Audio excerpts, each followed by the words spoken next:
Et salut, alors dans cette vidéo, on se retrouve à nouveau pour comprendre les requêtes SQL. Et dans cette vidéo, on va voir le terme where pour faire des conditions. Dans la vidéo suivante, on verra le terme where pour les jointures. Là, on va faire uniquement les conditions. Alors du coup, c'est parti. Donc je vous invite vraiment à voir la vidéo précédente dans laquelle on avait présenté les deux tables, mais également le terme select et le terme from. Et pour ça, on utilise ici le logiciel Access, sachant que ça peut fonctionner sur d'autres logiciels. Et vous avez également le petit bout de méthode qui est issu de ma fiche que vous pouvez télécharger. Le lien est dans la description. Et donc, c'est un petit peu le récap de ce qu'il faut savoir dans cette vidéo. Alors du coup, c'est parti. Donc, dans un premier temps, nous, ce qu'on avait vu dans la vidéo précédente, donc c'était qu'il fallait tout le temps mettre le terme select et from quand on voulait faire une requête. Et nous, on va également voir le terme where. Alors, pour rappel, le terme select, il servait à sélectionner des colonnes, ici. Le terme from, donc, il servait à sélectionner les tables. Et le terme where, il va faire en quelque sorte des sélections sur les lignes. Alors, vous allez un peu mieux comprendre, mais en gros, c'est pour respecter des conditions. Par exemple, imaginons qu'on veut sélectionner tous les prénoms dans un premier temps. Donc, pour ça, c'est select prénom, from. Donc, nous, ce sont les prénoms de la table usagée. Donc, from usager, comme ceci. Donc là, pour l'instant, on veut tous les prénoms, donc il n'y a pas de condition.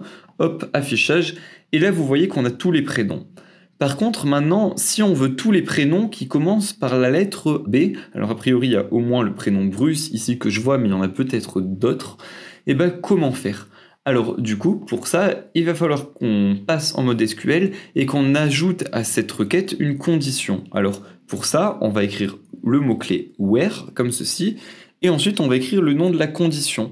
Alors nous, on veut que le prénom commence par la lettre B, alors du coup on va dire que le champ prénom va ressembler à, et là entre guillemets, alors on veut dire que ça ressemble à B, et on va mettre une étoile, alors vous allez comprendre pourquoi. En fait, quand on met entre guillemets B étoile, ça veut dire quoi? Ça veut dire qu'on veut que le prénom ressemble à B, et l'étoile, ça signifie qu'il y ait n'importe quel caractère après le B. Autrement dit, ça signifie que ça commence par un B. Et du coup, si je fais exécuter, et bien là, vous voyez, on a tous les prénoms qui commencent par un B. Alors bien sûr, on a des redondances, hein, par exemple Belle ici et Belle ici. Du coup, si on veut enlever les redondances, nous, on va enlever les redondances dans cet exemple. Donc, on va écrire distinct, comme on a vu dans la vidéo précédente. Et là, vous voyez qu'on a tous les prénoms qui commencent par la lettre B, et a priori, il y en a 34.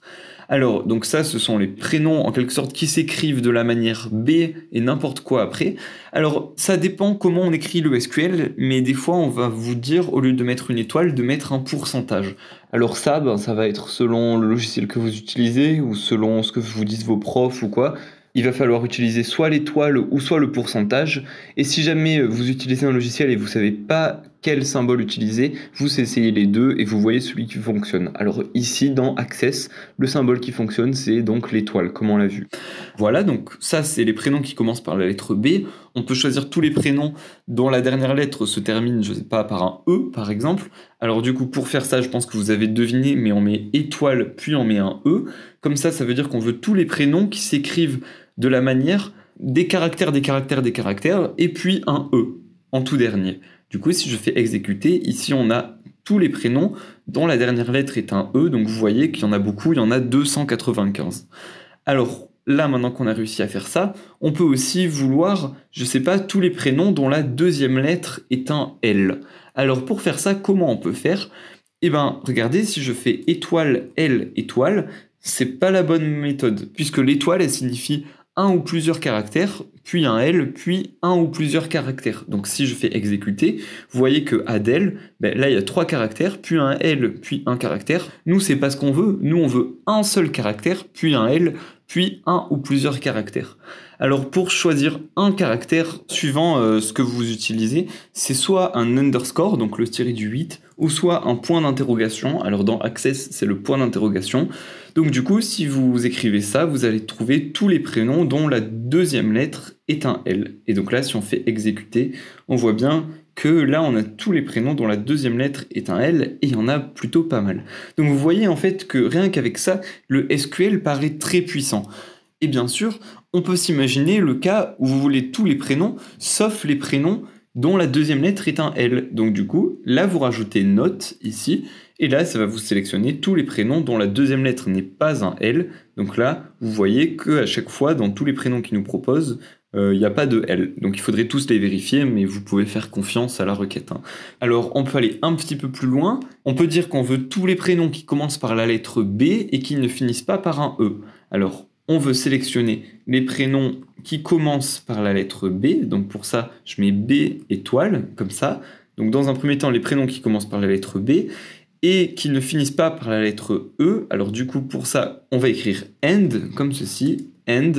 Et ensuite, pareil, donc on veut les prénoms qui ne finissent pas par la lettre E, donc c'est note, like, et ensuite étoile E, comme ça. Donc là, on veut les prénoms qui s'écrivent B, et les prénoms qui ne s'écrivent pas E. Et là, si on fait exécuter, vous voyez qu'on a tout ça. Alors, donc ça, finalement, c'est assez puissant. Vous voyez qu'on peut aller très très loin, encore une fois, en SQL. Voilà, alors ça ce sont pour les textes, j'ai commencé par le plus compliqué, vous allez voir, maintenant le reste va vous paraître simple. On peut vouloir les gens qui font plus de 1,70 m. Donc pour ça, on va enlever le distinct ici, et dans un premier temps, on va pas appliquer de condition, on va juste dire qu'on veut tous les prénoms et toutes les tailles. Dans un premier temps, donc on voit si ça marche, vous voyez qu'on a tous les prénoms et toutes les tailles, et là, maintenant, on va dire qu'on veut enlever les lignes dont les tailles sont inférieures à 1,70 m. Donc, on veut garder que les lignes dont les tailles sont plus grandes que 1,70 m. Donc là, SQL. Et là, on va mettre une condition et on veut que la taille, elle soit plus grande que 1,70 m. Alors, j'ai une petite remarque, c'est que tout à l'heure, on mettait des guillemets. Par exemple, on mettait guillemets, C, étoile, guillemets. Et maintenant, on met plus de guillemets. Alors, quand c'est des chiffres, on met pas de guillemets. En revanche, quand c'est des textes, on met des guillemets. Donc là, vu que 170, c'est un chiffre, il n'y a pas besoin de mettre de guillemets. Comme ceci. Et là, regardez, si on fait exécuter, là, on n'a que des gens au-dessus de 1,70 m. Et si d'ailleurs, on ne veut pas afficher la taille, on veut afficher que les prénoms, ça, c'est totalement possible. Il suffit, alors, je me mets en SQL, il suffit tout simplement d'enlever le mot taille ici.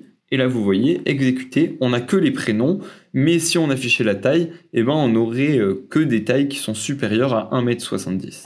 Voilà, donc là, on avait du coup la taille. Et après, on peut aller bien plus loin. On peut mettre des conditions très très strictes.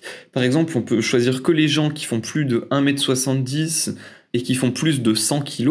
Donc par exemple, la requête, je mets taille plus grand que 1,70 m, and, alors attention, un espace, et que le poids est supérieur à 100 kg, donc à 100. Et là, regardez, on a tous les gens. Alors, du coup, je vais afficher leur poids aussi. Donc, pour ça, on veut le prénom, la taille et le poids, comme ceci. Et donc là, regardez, prénom, taille, poids. Et dans tous ces gens-là, on n'a que des gens qui font plus de 1,70 m et qui pèsent plus de 100 kg. Alors, on peut encore aller plus loin. On peut dire qu'on veut que les gens dont le prénom commence par un C, par exemple. Donc là, on aura au moins Chloridan.